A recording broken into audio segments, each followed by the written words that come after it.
Hello my friends, my name is Dragonheart, the Prince of Wales, and welcome to a video where I will be discussing what I believe to be the top 5 best DLC that has been released in the Total War series.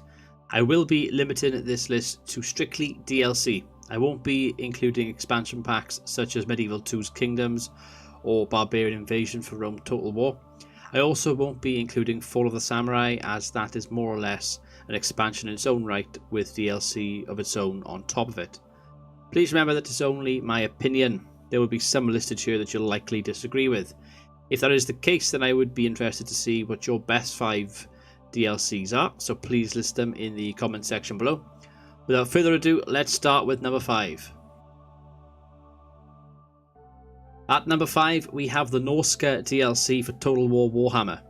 This DLC was highly anticipated, bringing the massively intense Wulfric the Wanderer and his mighty war mammoths to the old world. The DLC was also released as a pre-order bonus for Warhammer 2, so you had this faction free for Warhammer 1 if you pre-ordered the second game. I don't usually agree with pre-order bonuses as a practice, however I could definitely see the value in the way that they did release this DLC. The DLC itself was very enjoyable. I had a blast smashing through enemies with large stacks of mammoths and conquering the north before descending down into the lands of other factions and messing up everyone's campaigns. I'd recommend getting this if you haven't yet got it. Number 4, we have Hannibal at the Gates. This choice is perhaps some personal bias on my end, but I am a huge fan of the Great Punic Wars between Rome and Carthage, and this DLC did allow me to recreate this. Along with this additional zoomed in campaign map, we got 3 new factions with the inclusions of the Lusitani tribe, Syracuse, and the Aravaki tribe. I played the Aravaki and had a great time uniting the Iberian Peninsula, becoming a third power in the Punic War and a contender of Rome and Carthage.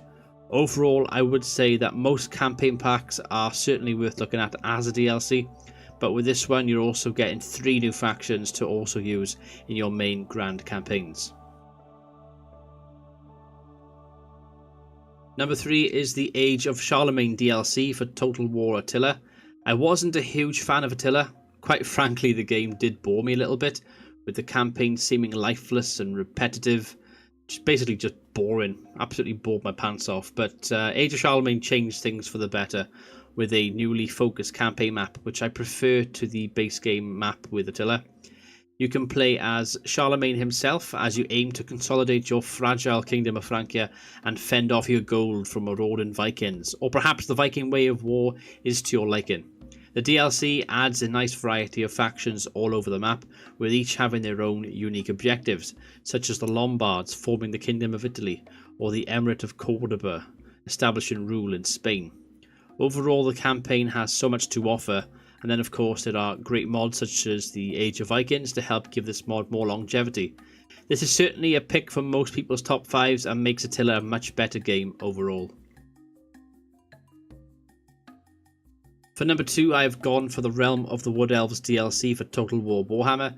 You can probably see a theme with these choices, with most of them being DLC that adds their own campaign maps, or mini campaigns if you will, and that's because I see more value in these type of DLCs than your standard copy and paste faction packs such as the African Kingdoms DLC for Rome 2. This DLC brings one of my personal favourite old world factions to life, the Wood Elves. Orion and Durthu added as formidable legendary lords for the grand campaign, with these factions operating with their own goals and resources such as collecting amber. The Wood Elves campaign itself is a semi-linear sort of campaign with a very challenging final battle, which did take me a couple of attempts before I was actually successful, but it's a very enjoyable battle. Sort of like a battle against all odds if you will, but I won't spoil it here. Maybe it's because I'm Welsh and have fond memories of crushing Englishmen or Medieval 2 with longbowmen, but for me I get so much pleasure watching my enemies get absolutely obliterated by my arrows. It's an easy number 2 for me. For number 1, it simply had to be the Tomb Kings DLC. This DLC added so much as far as additional features go. from having the mortuary cult, a crafting feature that allowed for lots of customization. I had lots of fun in my campaign getting all the best gear for one of the Tomb Princes, which I did name after one of my patrons.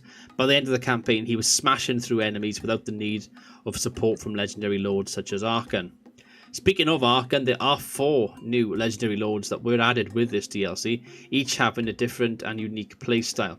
Maybe prefer a mix of zombies with your Tomb Kings, or perhaps a shade of Necrosphinx with Tomb Scorpions. Anyway, what I really liked was that I wasn't worrying about going after the Vortex like I am with the other factions in this game. I was able to go around at my own pace, collecting the 8 books of Nagash before finally fighting a very interesting final battle against hordes of enemies. For me at least, it just pips the Wood Elves in the #1 spot because of the additional mechanics and the amount of overall enjoyment I had from the campaign. Thank you for watching this video, my friends. I've been Dragonheart the Prince of Wales. If you have any suggestions for more top 5 Total Wars, then please let me know in the comment section below. Until next time, goodbye.